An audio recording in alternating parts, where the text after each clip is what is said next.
अस्सलाम वालेकुम दोस्तों, मैं हूं ज़ुहैब हसन। आप देख रहे हैं मेरा YouTube channel exam talks and analysis. दोस्तों, हम डॉन न्यूज़पेपर को कवर करते हैं डेली बेसिस पे। आज हमारा 30 सितंबर 2025 का आर्टिकल है, जिसमें हमने एडिटोरियल और ओपिनियन पेज के आर्टिकल्स को कवर करना है। ये हमारे एडिटोरियल के पहले आर्टिकल्स हैं, पहले उसको कवर करते हैं, फिर ओपिनियन पेज के आर्टिकल्स को कवर करते हैं। पहला आर्टिकल है हमारा पैटी पॉलिटिक्स के नाम से। दोस्तों, आपको पता है कि एशिया कप हमारा कंटिन्यू था, जो कि अभी हाल ही में ये खत्म हुआ है, जिसमें इंडिया ने पाकिस्तान को फाइनल मैच में हराया है। इंडियन टीम है दोस्तों, उसने ट्रॉफी जो थी वो एसीसी जो चेयरमैन है, जो पाकिस्तानी थे मोहसिन नकवी साहब, उन्होंने यानी कि ट्रॉफी देनी थी जो विनिंग टीम थी। लेकिन इंडिया की जो टीम है, उसने ट्रॉफी को मोहसिन नकवी, क्योंकि वो पाकिस्तान से बिलोंग करते हैं, इसलिए उनसे लेने को मना कर दिया, कि उन्होंने कहा कि हम किसी भी पाकिस्तानी से ट्रॉफी नहीं लेंगे।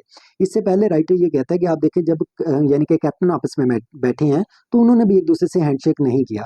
तो इसका मतलब कि आप देखें कि किस तरह पॉलिटिकली यानी कि इस चीज़ को एक पॉलिटिकल रंग देने की कोशिश की गई है। इंडियन प्राइम मिनिस्टर ने भी ये कहा है कि ये जो हम यानी कि मैच जीते हैं, ये भी ऑपरेशन सिंदूर है, जो कि हमारा क्रिकेट के मैदान में है। राइटर ये कह रहा है कि इसको भी यानी कि उसने पॉलिटिकली सिचुएशन के हिसाब से चीज़ों को डील किया है। क्रिकेट जो है, राइटर ये कहता है कि दोस्तों हमेशा अमन को या पीस को प्रमोट करती रही है। आप देखें कि 2011 में मोहाली के अंदर सेमीफाइनल होता है, पाकिस्तान और इंडिया के दोनों के प्राइम मिनिस्टर वहां पे जाते हैं मैच देखने के लिए, क्योंकि इससे पीस को प्रमोट किया जाता है, स्टेबिलिटी लाई जाती है, या एक वजह बनाई जाती है ताकि ममालिक के दरमियान अच्छे ताल्लुकात हो। करंट जो इंडियन बिहेवियर है दोस्तों, वो तो हर यानी कि हम हमेशा से कहते रहे हैं कि क्रिकेट और पॉलिटिक्स अलग अलग होनी चाहिए, लेकिन जो करंट इंडियन गवर्नमेंट है, वो हमेशा क्रिकेट को पॉलिटिक्स की नज़र से ही देखती है। इंडिया जो है दोस्तों, वो पहलगाम जो अटैक हुआ था इंडिया के अंदर कश्मीर में, जहाँ पे उनके तकरीबन 24 या 26 लोग जो हैं वो मारे गए थे, उसका इल्ज़ाम यानी कि पाकिस्तान पे इंडिया ने लगाया था, जिसकी वजह से आपको पता है कि हमारे क्लैशेस पे इंडिया के साथ हुए।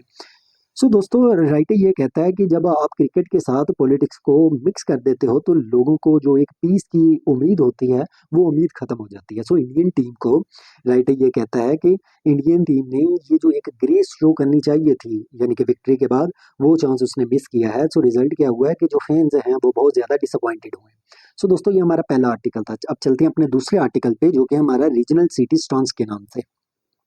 दोस्तों, पाकिस्तान, ईरान, रशिया, चाइना, इन्होंने यूनाइटेड नेशन की जो जनरल असेंबली है, उसमें एक ज्वाइंट स्टेटमेंट दी, जिसमें डिमांड क्या की गई कि अफगानिस्तान जो है उसे दहशतगर्दी को या जंग को यानी कि अफगानिस्तान की जो सॉइल है उसे पाक करना होगा, ताकि वहाँ पे कोई दहशतगर्दी ना हो, या उस जमीन से कहीं दूसरे ममालिक में दहशतगर्दी ना हो, और वहाँ पर कोई इंस्टेबिलिटी भी ना आए। इसके अलावा दोस्तों, तालिबान जो है, उन्हें कहा गया कि आप यानी कि दहशतगर्दों के खिलाफ इफेक्टिव यानी कि एक्शंस लें, ताकि इस तरह के मामलात को रोका जा सके। इसके अलावा टेररिस्ट ग्रुप्स कौन कौन से हैं, उसका नाम लिया गया स्पेशल के IS है, अलकायदा है, TTP, BLA, ये दहशतगर्द यानी कि दहशतगर्द की तंजीमें हैं। पाकिस्तान और ईरान को दोस्तों, इस यानी कि ये जो मीटिंग हुई है, इसके अंदर पाकिस्तान और ईरान को अप्रिशिएट भी किया गया कि अफगानिस्तान के अंदर जब सिचुएशन खराब हुई, तो रेफ्यूजीज जो हैं वो पाकिस्तान बहुत बड़ी तादाद में आए, ईरान में गए। इन्होंने यानी कि रेफ्यूजीज को यानी कि वेलकम किया। इस वजह से पाकिस्तान और और इसके अलावा ईरान को इस चीज़ में दोस्तों, अफगान रेफ्यूजीज को एक्सेप्ट करने में, वेलकम करने में, इनको अप्रिशिएट किया गया।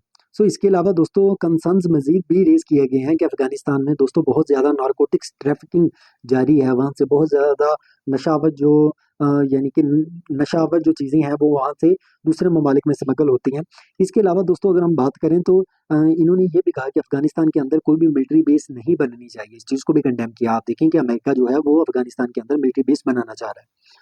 पाकिस्तान जो है दोस्तों, ये जो दहशतगर्दी हुई है, इसका सबसे ज्यादा नुकसान भी राइटर कहता है कि पाकिस्तान को हुआ। आप देखेंगे प्राइम मिनिस्टर के मुताबिक, जो शहबाज शरीफ है, उनके मुताबिक तकरीबन 80,000 लोग यानी कि दहशतगर्दी की वजह से पाकिस्तान में मारे जा चुके हैं, सॉरी, शहीद हो चुके हैं। पाकिस्तानी मिनिस्टर जो है वो ये कहते हैं कि पाकिस्तान में जो अटैक होते हैं, वो 80% तो अफगान यानी कि आते हैं और यहाँ पे आके अटैक करते हैं। कुछ आपको पता है, BLA, पाकिस्तान के अंदर भी इस तरह की तंजीमें हैं जो अटैक करती हैं। रशिया जो है वो तालिबान को रिकॉग्नाइज कर चुका है दोस्तों। चाइना ने हंड्रेड्स ऑफ मिलियंस जो हैं वो इन्वेस्ट किए हैं, आप देखें कि अफगानिस्तान के अंदर। राइटर ये कहता है कि नेबर्स जो हैं, उनके तल्लुकात दोबारा से खराब हो जाएंगे अगर तालिबान ने दहशतगर्दों के खिलाफ कोई यानी कि मौसर इकदाम ना किए तो। दोस्तों, ये हमारा दूसरा आर्टिकल था। अब चलते हैं अपने तीसरे आर्टिकल पे, जो कि हमारा इरेटिक प्लानिंग के नाम से। दोस्तों गवर्नमेंट जो है वो ये चाहती है कि इलेक्ट्रिसिटी की जो कैपेसिटी है वो बढ़ा के तकरीबन 64,000 मेगावाट तक कर दी जाए 2035 तक। वजह क्या बताई जा रही है, क्योंकि राइटर ये कहता है कि हुकूमत ये सोच रही है कि हमारी पॉपुलेशन बढ़ती जा रही है और जीडीपी की ग्रोथ भी बढ़ेगी, क्योंकि मजीद इंडस्ट्रीज लगेंगी। सो जब इंडस्ट्रीज ज़्यादा लगेंगी, पॉपुलेशन ज़्यादा होगी, लोगों को इलेक्ट्रिसिटी की ज़्यादा ज़रूरत होगी, तो बाद में जाके इलेक्ट्रिसिटी के क्राइसिस को फेस ना करना पड़े, इसलिए हम साथ साथ अपनी इलेक्ट्रिसिटी की जो डिमांड है उसको बढ़ा, इलेक्ट्रिसिटी की जो कैपेसिटी है उसको भी साथ साथ बढ़ाते जाए। लेकिन इसका एक मसला है दोस्तों। मसला ये है कि बहुत ज़्यादा लोग तो शिफ्ट होते जा रहे हैं, फॉर एग्जांपल सोलर सिस्टम के ज़रिए आपको पता है सोलर प्लेटें लगा रहे हैं। सो अगर आपने हाइड्रो यानी कि कार्बन से इलेक्ट्रिसिटी बनानी है, फॉर एग्जांपल आप कहते हैं कि जी आपने गैस से, ऑयल से या कोयले से बिजली बनानी है, तो वो तो बहुत ज़्यादा एक्सपेंसिव होगी, लोग इतनी परचेज़ भी नहीं करेंगे और इतनी डिमांड भी नहीं होगी, क्योंकि लोग तो सोलर सिस्टम की तरफ मूव करते जा रहे हैं। सो राइटर कहता है अगर आपने ज़्यादा प्लांट्स लगा दिए तो इसका मतलब जब यानी कि आपने जो उनके साथ माइले किए हुए होंगे या आप महंगी बिजली बनाओगे, तो उस महंगी बिजली की वजह से जो बिल आएंगे वो भी ज़्यादा आएंगे और कर्जा मजीद बढ़ जाएगा। सो एक्सपर्ट ये कहते हैं कि आप फॉसल फ्यूल से अब डिपेंडेंट नहीं हो सकते उस पर, क्योंकि वो डेंजरस है, इन्वायरमेंट को भी इफेक्ट करता है, बिजली भी महंगी बनती है।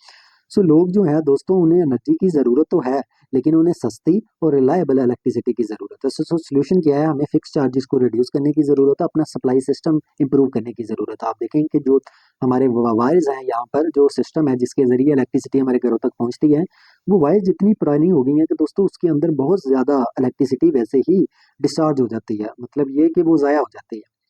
सो इसलिए हमें ये मामला देखने की ज़रूरत है। सो दोस्तों नेक्स्ट चलते हैं ओपिनियन पेज के जो हमारे आर्टिकल है, लेट द गेम्स बिगिन। पहला आर्टिकल हमारा ये है, देखते हैं कि इसके अंदर क्या बात की जा रही है। दोस्तों एक बात आपको और करता चलूँ, अगर कोई बच्चा तैयारी करना चाहता है सीएसएस, पीएमएस, पीपीएससी, एफपीएससी की, तो वो मुझसे रब्ता भी कर सकता है। हम बिल्कुल अफोर्डेबल फीस में ऑनलाइन तैयारी करवाते हैं तमाम सब्जेक्ट्स की। अगर कोई बच्चा करना चाहता है तो वो मुझसे रब्ता कर सकता है। इसके अलावा अगर आप चाहते हैं डेली बेसिस पे आपको वीडियो मिले तो काइंडली मेरा चैनल लाजमी सब्सक्राइब कर दें। अच्छा दोस्तों चलते हैं अपने पहले आर्टिकल पे, इसमें देखते हैं कि क्या बात कर रहा है राइटर। राइटर कह रहा है कि जो पाकिस्तानी पॉलिटिक्स है दोस्तों वो वीक हो गई है, वो डायरेक्शन लेस हो गई है। कैसे? पीटीआई लीडरशिप भी, राइटर ये कहता है कि वो आप देखें स्टैब्लिशमेंट और सपोर्टर्स के दरमियान स्टक होकर रह गई है। किस तरह से? अब स्टैब्लिशमेंट से भी तल्लुकात अच्छे इतने नहीं कर पा रही और दूसरी तरफ से सपोर्टर्स भी हैं, उन्हें भी खुश करना है, स्टैब्लिशमेंट को भी खुश करना है। तो ये पीटीआई लीडरशिप के लिए बहुत बड़ा मसला बन गया है। अब पेशावर में आपको पता जलसा हुआ है, राइटर के मुताबिक वो जलसा इतना अच्छा नहीं था। जो वहाँ के चीफ मिनिस्टर अली अमीन गंडापुर, लोगों ने तो उनके यानी कि जब वो तकरीर कर रहे थे उसके सामने तो अपने जूते लहराए हैं ऊपर, कि मतलब कि लोग, पीटीआई के लोग अब अली अमीन गंडापुर पे ज्यादा एतमाद नहीं करते। सो जो अली अमीन गंडापुर है उसकी पावर जो है वो ज्यादा डिपेंड करती है कि किसी तरह एस्टेब्लिशमेंट खुश रहे, बजाय इसके कि वो इमरान खान को खुश करे। सो राइटर ये कहता है कि केपी के अंदर मिलिटेंसी भी है, आप देखें लोगों का गुस्सा भी है, जिसकी वजह से पीटीआई की सिचुएशन मजीद डिफिकल्ट होती जा रही है वहाँ पे। सो पीटीआई लीडर्स जो है आप देखें इस्लामाबाद में जो कौमी असम्बली में पहुंचे हुए हैं, वो भी एक सर्कल के अंदर ही घूमते जा रहे हैं। रिजल्ट तो वो भी कोई नहीं निकाल निकाल के ले रहे हैं, कि लेके आ रहे हैं कि हुकूमत पे कोई प्रेशर डाला जाए, इमरान खान को बाहर निकाला जाए। राइटर कहता है इस तरह की तो कोई सिचुएशन डेवलप नहीं हो पा रही। इसके अलावा पाकिस्तान पीपल पार्टी है या पीएमएलएन है दोस्तों, आप देखें कि ये भी एक दूसरे पे अटैक करने लगे हुए हैं। पंजाब में, पंजाब और सिंध में यानी कि चीफ मिनिस्टर जो हैं या नीचे उनके जो तर्जुमान है वो एक दूसरे पे सैलाब की सूरत हाल की वजह से अटैक कर रहे हैं। सो जिसकी वजह से राइटर ये कहता है ये अलायंस टूटेगा नहीं, सिर्फ ये पार्टीज एक दूसरे पे इस वजह से अटैक कर रही हैं ताकि जो रियल इश्यूज हैं लोगों का उसके रियल इशू से ध्यान हटाया जा सके। सो दोस्तों ये हमारा पहला आर्टिकल था। दूसरा आर्टिकल है हु डिस्क्रेट्स हु सेक्रीफाइस, इसके नाम से। दोस्तों ये ज़्यादा इंपॉर्टेंट आर्टिकल नहीं था, इसलिए इसमें जो इंपॉर्टेंट सिर्फ फैक्ट्स है वही मैंने निकाले हैं, वो आपको बता देता हूँ। दोस्तों 2019 के अंदर जो इंडिया की सुप्रीम कोर्ट है उसने बाबरी मस्जिद के बारे में कहा कि इसके बारे में हमें कोई प्रूफ नहीं मिला कि बाबरी मस्जिद जो बनाई गई है इससे पहले यहाँ पर मंदिर बना हुआ था, क्योंकि हिंदू ये कहते हैं कि यहाँ पे एक मंदिर था, मंदिर को गिरा के बाबरी मस्जिद बनाई गई है। इसलिए उनका मुद्दा ये था कि आप बाबरी मस्जिद को दोबारा शहीद करें, दोबारा से इधर यानी कि मंदिर बनाएं। लेकिन वहाँ की सुप्रीम कोर्ट ने 2019 में कहा था कि इस तरह का कोई प्रूफ नहीं है कि बाबरी मस्जिद जहाँ पे बनाई गई है यहाँ पे कोई मंदिर भी था।